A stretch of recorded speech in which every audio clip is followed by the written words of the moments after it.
amigos, en esta ocasión nos encontramos con el doctor Fernando Vidal Ramírez, uno de los decanos más antiguos y que siempre nos acompaña en el Colegio de Abogados de Lima. ¿Cómo está, doctor? Muy bien, como siempre, dispuesto a colaborar con la orden. El doctor Fernando Vidal Ramírez preside el Tribunal de Honor, que es una institución sumamente delicada e importante en el Colegio de Abogados de Lima, que ve también las sanciones a los abogados en última instancia.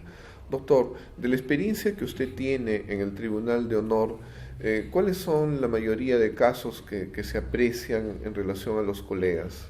Ya, yo le diría que en primer lugar, para entrar al tema, que una de las funciones que yo califico de más importantes que tiene el Colegio de Abogados es la supervisión deontológica, que el abogado ajuste su conducta profesional a las normas éticas. Y para eso se ha puesto en vigencia un código de ética para todos los colegios de abogados del Perú, ¿no? Uh-huh. Aprobado por la Junta de Decanos que usted preside, precisamente. Exacto.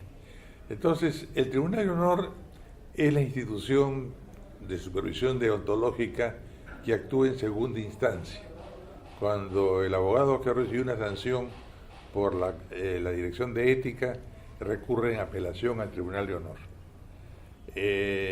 Los casos más frecuentes son, lamentablemente, abogados que convencen a una persona que esté en algún problema para que tome sus servicios, le cobran por adelantado y después se olvidan de prestar el servicio. Ese es un asunto que está llegando con demasiada frecuencia a los órganos de supervisión deontológica. Hay otros casos, indudablemente, que tienen algunas características diferentes, pero creo que tanto la Dirección de Ética como el Tribunal de Honor quieren preservar el prestigio de nuestra profesión, y para eso es imprescindible aplicar sanciones frente a conductas que son reprimibles desde el punto de vista ético. En ese mismo sentido, doctor, ¿cuál sería, digamos, la recomendación principal que le daría a los colegas abogados en relación a la forma de llevar su vínculo con el representado, su defendido? Bueno, el Código de Ética establece, en primer lugar, el Código de Ética no tipifica infracciones, establece normas de carácter general, que son las que interpretan los órganos de supervisión deontológica, tanto la Dirección de Ética como el Tribunal de Honor. Pero, por ejemplo, el deber de veracidad, de que el abogado tenga que sostener siempre la verdad, y eso a veces puede poner al abogado en conflicto con su conciencia, porque indudablemente al asumir un patrocinio, el abogado recibe la versión de su cliente, y esa versión puede no ser la verdad. Entonces es un problema de conciencia, el abogado sí asume o no esa defensa, y eso creo que es un aspecto importante, tan importante como el secreto profesional, porque el secreto profesional es un valor.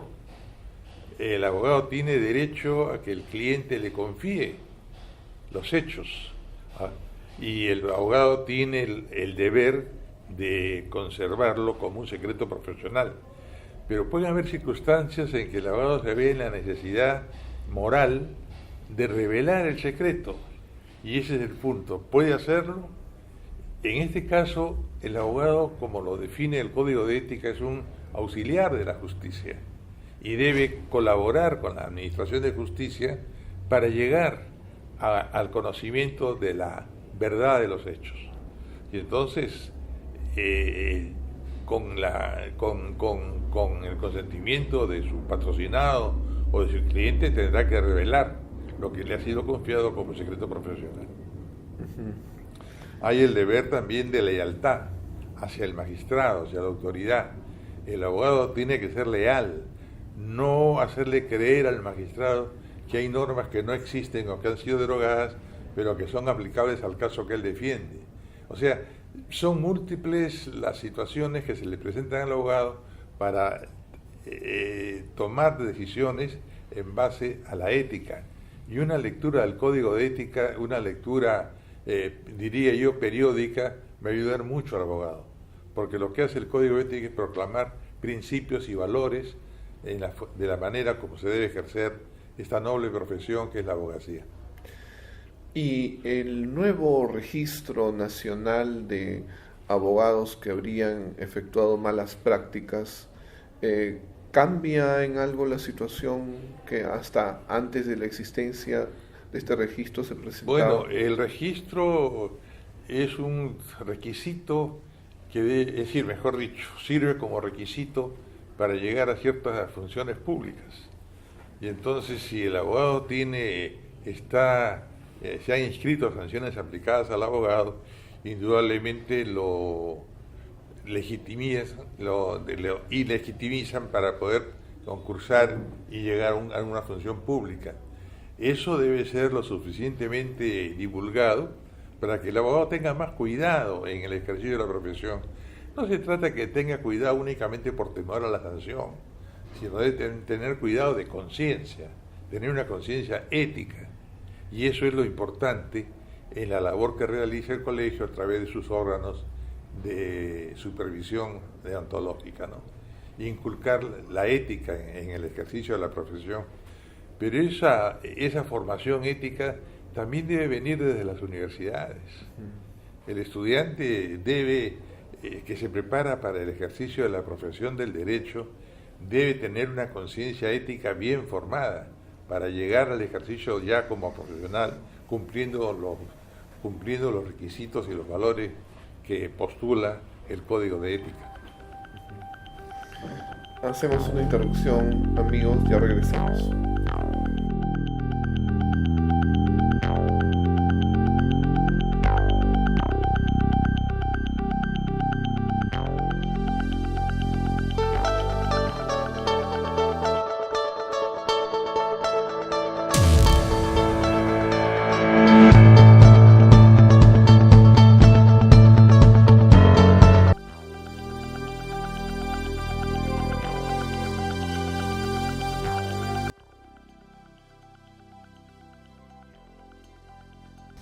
Estimado doctor Vidal, el viernes último se ha instalado una comisión especial que se va a preocupar por el tema del pisco, que en realidad es algo que pertenece a todos los peruanos, pero que lamentablemente estamos viendo de distintas maneras que se agrede este patrimonio nacional. Usted está presidiendo esa comisión. ¿Qué expectativas tiene en relación a la misma? En primer lugar, señor decano, agradecer a usted y a su junta directiva la confianza depositada en mí y en los miembros que conformamos esta comisión, que entendemos que tiene como función principal la defensa de la peruanidad del pisco. El día viernes, en efecto, nos hemos instalado y ya hemos delineado algunas políticas a seguir.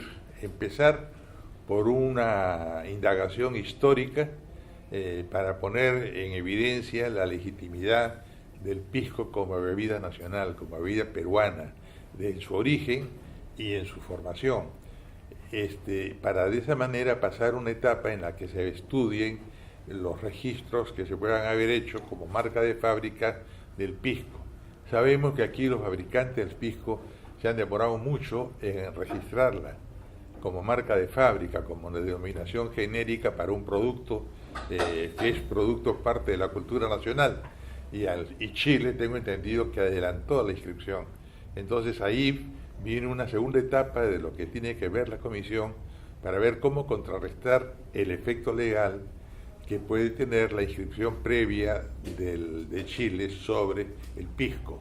Entendemos que el pisco tiene como origen el hecho de que el pisco se comenzó a elaborar en Ica, pero en aquellos años pues el pisco se llenaban las barricas y se llevaban al puerto de Pisco, salían por el puerto de Pisco, porque en aquellos años, estoy remitiéndome al siglo XIX, no había aviación, las carreteras todavía no existían, y en consecuencia los buques de aquellos años hacían labor de cabotaje, recogían para el comercio los productos y dejaban los productos en los diversos puertos de la República, los llamados puertos mayores y los puertos menores. Uno de esos puertos era Pisco. Entonces, por el pisco había la gran expectativa de algunos lugares donde esperaban el pisco. Entonces no les importaba el nombre del barco que lo trajera, sino les importaba el producto. Entonces dice, ahí viene el pisco. Y como lo desembarcaban, el pisco fue adentrándose en la conciencia nacional como una denominación, que además es denominación de origen, porque el puerto de Pisco está en el departamento de Ica. Yo decía justamente el viernes en la instalación, que se utilizaba el puerto de Pisco. Arequipa no produce pisco, o sea que el puerto de Mollendo, que podía haber sido un puerto mayor, no tenía la salida que tiene ahora, que tenía el pisco por el puerto de Pisco, pero que Moquegua y Tacna sí son productoras de pisco. Moquegua tiene hilo y Tacna perdió su puerto natural, que fue Arica. Y estamos hablando nosotros de la época de la Guerra del Pacífico. Tacna desde 1880, Tacna y Arica quedaron cautivas. Fue una ocupación chilena de 50 años hasta 1929. Entonces el pisco tacneño no tenía la difusión que tenía el pisco de Ica. Y por eso es que el nombre surge como consecuencia de su embarque por el puerto de Pisco. Tengo un amigo que reside en San Francisco y es un historiador nato, un investigador nato, pero está investigando las cosas que sustrajo Chile con motivo de la Guerra del Pacífico. Y me ha entregado ya material que realmente es muy, muy, muy interesante. El pisco llega a California, cuando todavía California era territorio mexicano. Llega con el nombre de Pisco, por el puerto de embarque. Interesante. ¿No? Y hay una publicación de un periódico de aquella época en San Francisco que anuncia la llegada del pisco, 1849. Y después, a comienzos del siglo XX, hubo un bar que estaba en el primer piso de un edificio donde funcionaba un banco. Entonces la gente le llamaba el bank al bar, el bank donde iban a tomarse su pisco al mediodía. Y entonces hay pues fuentes históricas que demuestran de manera fehaciente que el origen del pisco es peruano, que tiene una denominación de origen y que en todo caso Chile, para encontrar una denominación de origen en 1936, creó un lugar al que le llamó Pisco. Y eso es una de las cosas pues que nosotros, no es que tengamos no buscamos un enfrentamiento, lo que buscamos es una verdad histórica que sale a la luz, no como ahora que Chile impide que con el nombre Pisco ingrese el aguardiente de uva que se produce en el Perú a un concurso internacional que se ha convocado. Ya el Perú ha participado en otros concursos internacionales con el nombre de Pisco, sin embargo ahora ha habido una oposición de parte de Chile que ingrese este producto con ese nombre. ¿Por qué? Porque Chile quiere hacer prevalecer el nombre de Pisco, que lo tiene registrado como marca de fábrica, como producto de ellos, y eso es lo que hay que ver. La comisión se apresta, una vez cumplida la etapa de las fuentes históricas aplicables, se apresta después a estudiar ya jurídicamente cómo resolver el tema. Yo hasta el momento, la verdad, no tengo conocimiento de un tribunal supranacional o internacional con competencia para resolver este tipo de cosas. Y podría ser una solución, un arbitraje. Pero en fin, eso es adelantar algunas ideas, pero lo cierto y real es que estamos absolutamente convencidos, porque no puede ser de otra manera, que el pisco es peruano. Y lo que vamos a defender es la peruanidad del pisco.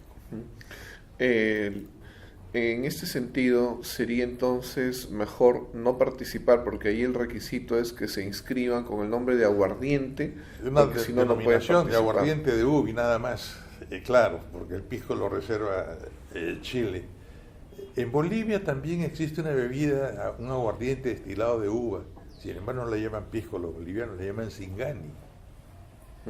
En otros países probablemente se haga el mismo aguardiente, y cada país tiene el derecho a poner el nombre que le parezca, pero no tomar el nombre que ya está arraigado en un país para usarlo como propio y negarle el verdadero origen, ¿no? Y la denominación de origen, como ha ocurrido con el pisco en relación a Chile. Este amigo mío ha estudiado detalles que hasta parecen, me decía que, por ejemplo, el puerto de Pisco, me ha entregado un artículo suyo, que lo publica por internet y que está buscando editor porque son ya varias cosas que ha reunido. El puerto de Pisco, a la época de la Guerra del Pacífico, tenía un faro. Y con motivo de la invasión chilena y esto, el faro se lo llevaron. Entonces, es conocido, ¿no?, que la Biblioteca Nacional nuestra fue expoliada. Y yo en una oportunidad que estuve en un encargo oficial en Chile, encontramos nada menos que en la Cancillería un libro que tenía el sello de Biblioteca Nacional del Perú. Entonces, pues, hay cosas que, bueno, creo que los años han pasado y el sentido de revancha bélica, por supuesto, ya es una cuestión pasada, pero sí la reivindicación de lo que es del Perú, eso es lo que se tiene que buscar. Afortunadamente hemos visto en los periódicos que Estados Unidos ha devuelto pinturas coloniales, que eso es lo que hace, lo que debe hacer un país, claro, reconocerle el derecho a otro y no pretender vulnerarle ese derecho. En fin, eso es lo que podría decir. Hay una segunda etapa que tendrá que afrontar la comisión para ver por qué vía jurídica o jurisdiccional se puede ya discutir el mejor derecho que tiene el Perú. Doctor, le agradecemos tanto por haber aceptado esa responsabilidad y también por la entrevista. Muchas gracias. No, soy yo, señor Ricardo, el que le agradece la oportunidad de poder llegar a todos los miembros de la Orden con las inquietudes que estoy seguro despierta en todos los peruanos la defensa de la peruanidad del Pisco. Amigos, con ustedes, hasta luego.